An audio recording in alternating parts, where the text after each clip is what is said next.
साक्षात देवता है ये सूर्य भगवान, आज भी विद्यमान है। बताए ना, अरे माता पिता साक्षात देवता है, ये धरती माता साक्षात ये देवी है, यही पृथ्वी साक्षात अग्निदेव साक्षात देवता है, पवन देव भी साक्षात ये देवता है, आज भी तो विद्यमान है साक्षात देवता।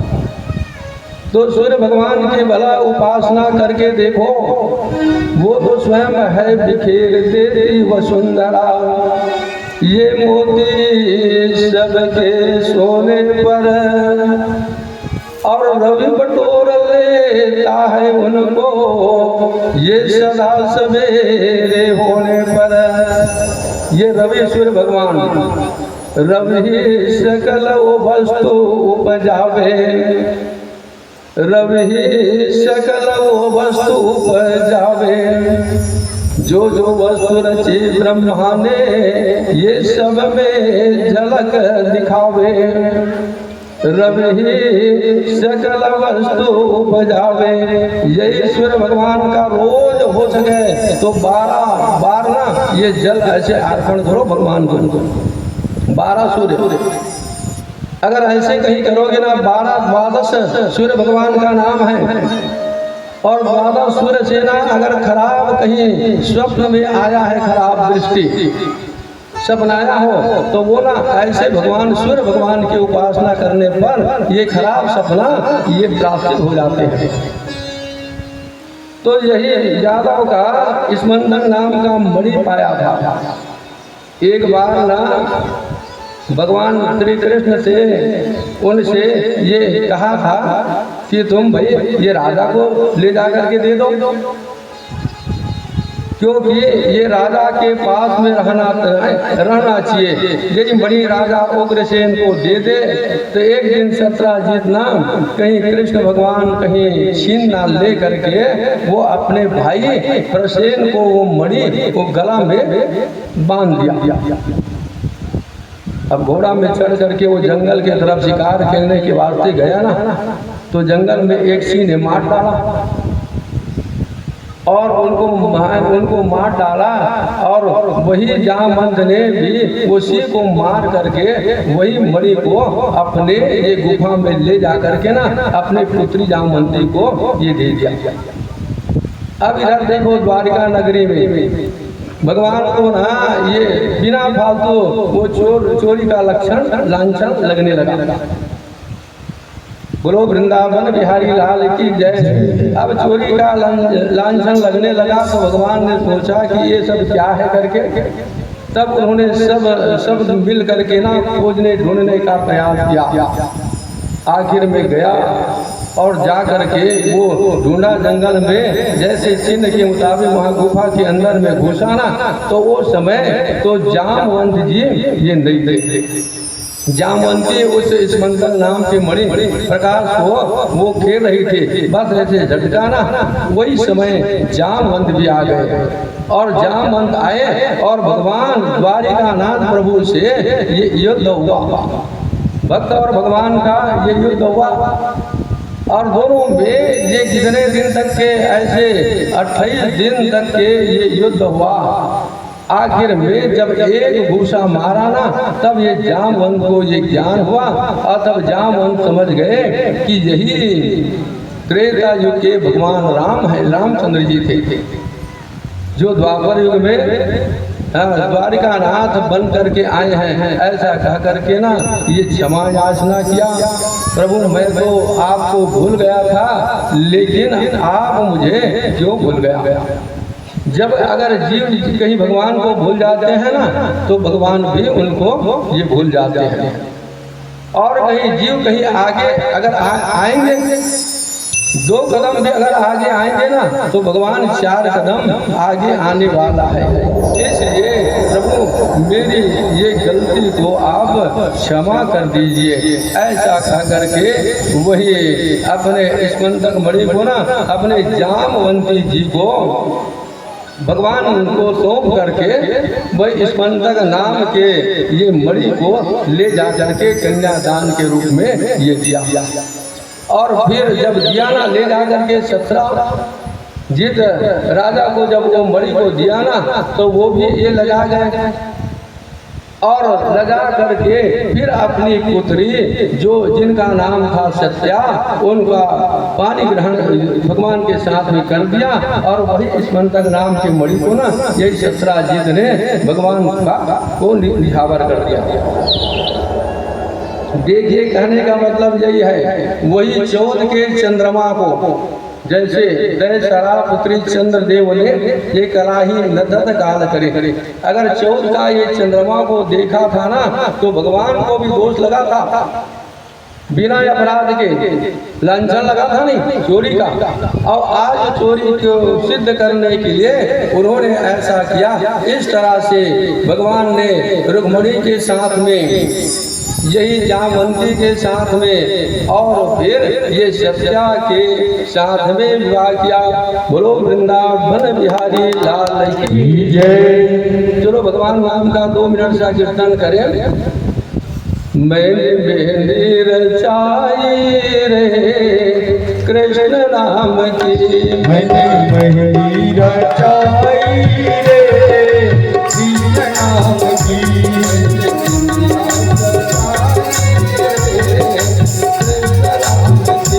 मैंने बिंदिया सजाई रे कृष्ण नाम की।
बचाया है कृष्ण रंग रंग में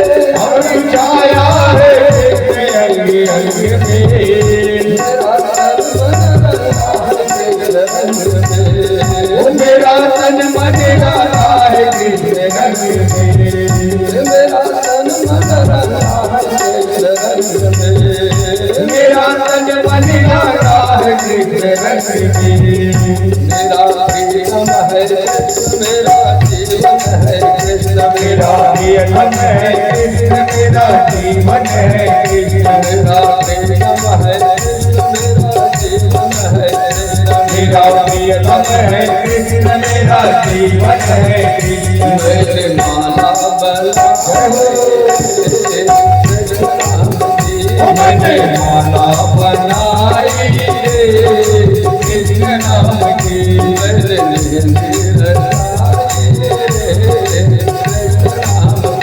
मैंने मेहंदी रचाई रे कृष्ण नाम की।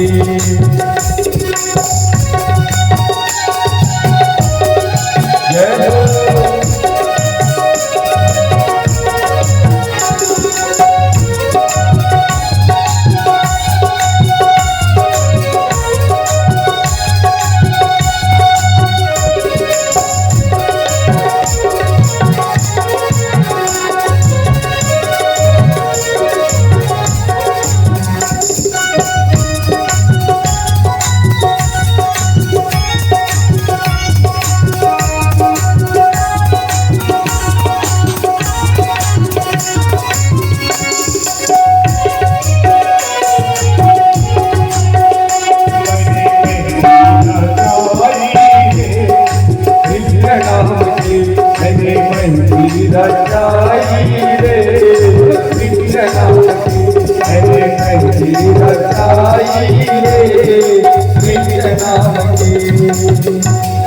प्रेम से बोलो वृंदावन बिहारी लाल की जय। अब चलो आ जाओ। भगवान द्वारकानाथ ने रुक्मणी के साथ में, सत्या के साथ में, जामवंती के साथ में अब ना एक दक्षिण कौशलपुर नगर में एक नग्नजीत नाम के ना ये राजा था। और ये नग्नजीत नाम के राजा ने भी ये घोषणा किया था, यहाँ के जो सांड जो होते हैं ना, बैल होते हैं ना, उनको जो ये नाच देगा, एक साथ नाच देगा, उनके ही साथ मैं अपनी ये कन्या ये सत्या का विवाह करूंगा। बहुत से ये राजकुमार आए पहलवान, बहुत प्रयास किया, लेकिन आखिर में वो तो बैल से ना वो सांड के द्वारा वो घायल होकर के ये हार मान जाते थे।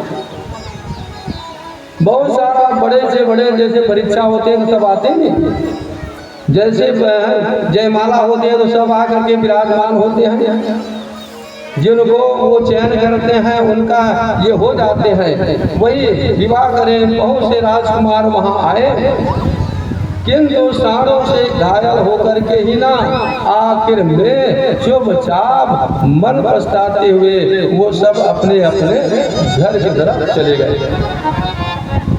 अंत में भगवान को भी किसी ने बताया, जानकारी हुआ भगवान श्री कृष्ण चंद्र जी को, एक साथ भगवान ने भी ये रण में मैदान में कूदा और खुद करके ना एक साथ चारों को ये नाच दिया। बोलो वृंदावन बिहारी लाल की जय। उनके नाक की रस्सियां को पकड़ करके उन्हें घुमाते फिरे। बड़े आनंद से राजा नग्नजीत ने अपनी कन्या का ब्याह उनसे ये कर दिया। सत्राजीत ने सत्यभामा के साथ में किया था बजाएं सत्राजीत, और ये राजा नग्नजीत ने अपनी कन्या ये सत्या का विवाह भगवान से ये कर दिया। आखिर में अपनी पुत्री सत्या का ब्याह उनसे कर दिया। भगवान श्री कृष्ण चंद्र जी के ये 8 पटरानियां, आज ये पटरानियां कौन है? ये रुक्मणी, पहला नंबर ये महालक्ष्मी है, कल बताया थे महालक्ष्मी। और महालक्ष्मी को ना ये कामी शिशुपाल जैसे नहीं प्राप्त कर लेंगे, नहीं पा सकेंगे। फिर दूसरा ये सत्यभामा, तीसरा है जामवंती, चौथा है ये सत्या, पांचवा है ये कालिंदी, छठवां नंबर है मित्रविंदा, सातवां है ये भद्रा और आठवां ये लक्ष्मणा। इनमें से ना कालिंदी नाम की जो कन्या थी ना, स्वयं भगवान के पास में आए थे और आकर के भगवान से कहा था कि हे प्रभु, मेरा नाम कालिंदी है, मुझे कोई स्वीकार नहीं करता, आप कम से कम ये स्वीकार कर लो। भगवान तो निर्बल के बल कौन है? भगवान है, राम है। जो निर्बल मनुष्य के बल भी ये भगवान है। भगवान के अगर तुम लोग हो जाओगे ना तो भगवान आपका ये हो जाएगा। यही कालिंदी। फिर यही मित्रविंदा स्वयं भगवान को, भद्रा को उनके ये पिताजी ने भगवान श्री कृष्ण के विवाह ये दिया था। स्वयं उनके पिताजी ने आकर के यही भद्रा को ना भगवान के समक्ष में सौंप दिया। ये प्रभु, ये मेरी कन्या है, आप इनको ना ये स्वीकार कर लीजिए करके। और लक्ष्मणा को जैसे द्रौपदी का स्वयंवर हुआ ना, और स्वयंवर में मत्स्य का भेद हुआ नहीं, मछली, अरे तेल के जो कढ़ाई में उनकी ऐसे परछाई को देखकर ऐसे धनुष्मान, जो मछली के आंख में जो बाण जो भेद देगा ना, उन्हीं के साथ में ये द्रौपदी का ये विवाह होगा। यद्यपि कंस जानते थे, लेकिन द्रौपदी, भगवान ने कहा कि द्रौपदी ये तो सुपुत्र है, इनका तो पता नहीं है, ऐसा कह करके ना यही विवाह कर दिया था। कृष्ण विवाह भद्रा को उनके पिता ने विवाह किया था और लक्ष्मणा को द्रौपदी स्वयंवर के समान मत्स्य भेद करके भगवान ये ब्याह लाए थे। इस तरह से भगवान ने ना, भगवान द्वारिकानाथ ने 8 यही पटरानी है भगवान का। अब चलो भाई, अब कर्म कांड के 80,000 मंत्र हैं, 16,000 जो भौमासुर के ना कारागार में बंद है, वो कन्या थोड़े हैं, और वो तो मंत्र है ना, मंत्र ही ये कन्या बन करके आए हुए हैं, यही भौमासुर। और ये कर्म कांड के 80,000 मंत्र हैं, जो किसके लिए हैं? जो ना ब्रह्मचारी के लिए है। देखो पहले ये अलग अलग है, 4 होते हैं, 4 उपासना कांड के, इसके 16,000 मंत्र जो गृहस्थ के लिए है, 16,000। और ज्ञान कांड का है ना, इनके ये 4,000 जो मंत्र है ना, ये वन प्रश्न है। 4 आश्रम है, ब्रह्मचर्य आश्रम है, और ये गृहस्थ आश्रम है, वन प्रस्थ आश्रम है, और ये संन्यास आश्रम है। 16,000 कन्याओं को ये मुक्त करने के लिए ना, यही भगवान के पास में पूरा चिट्ठी भेजा था। भगवान ने जा करके अपने हो करके वो 16,000 कन्याओं के साथ में उनकी बिना इच्छा के विरुद्ध से विवाह नहीं किया था। उन्होंने नारद जी महाराज जी के द्वारा ऐसा पत्र लिखा था कि ये भौमासुर जैसे ये अत्याचार ने हमें ले जाकर के ये कारागार में ले जाकर के बंद कर दिया है। विचार करो, अगर कहीं मंत्र अगर बंद कर देगा तब, अरे मंत्र को कहीं छिपा देगा तब, हयग्रीव ने वेद शास्त्र को छिपा लिया था ना, मंत्र को अगर छिपा लेगा तब क्या होगा? यही तो मंत्र ऋषि देव हैं। वेद मंत्र के देव तपस्या करके ना थक हार गए थे, तो ब्रह्म संबंध नहीं हो पाया था। तब इन्होंने भगवान से चिट्ठी लिखा और भगवान ने पढ़ा, तब फिर यही द्वारिकानाथ प्रभु ने यही भौमासुर ला बोलते यही नरकासुर, यही भूमि का पुत्र है भौमासुर। पृथ्वी का पुत्र होने के कारण ना इनको भौमासुर भी ये कहलाता है। उसने 16,000 राजकुमारियों को अपने यहाँ कैद कर रखा था। जीत जीत करके, साधारण कथा में ना जीत जीत करके राज है ला करके रखा था, और इनके साथ में मैं ये विवाह करूंगा। नारद जी ने आकर के कहा कि हे नरकासुर भौमासुर जी, अरे भाई पहले मेरे से पूछ लेना, उन्हीं के बाद में ना तुम विवाह ये करना। वह देव माता अदिति का कुंडल, वरुण का छत्र, देवताओं का मणिपत्र भी ये छीन लाया था। ऐसे ये भौमासुर नरकासुर देवराज इंद्र ने प्रार्थना पर सत्यभामा के साथ गरुड़ पर बैठ करके यही भगवान द्वारिका नाथ ना ये भौमासुर के नगर पर पहुंचे थे। और भौमासुर के नगर पर पहुंचकर उस नगर के चारों पर्वत में पूरा ये दीवार, जलती हुई अग्नि, जल की घूमती हुई दीवार, विषैली वायु का परकोटा, इतना छत्र, इतना रक्षक था उनका। अपने आप चलने वाले शस्त्र थे। कोई अगर कहीं दुश्मन प्रवेश करता ना तो अपने आप को चलने वाले शस्त्र, ऐसा भौमासुर था। छूते ही बांधने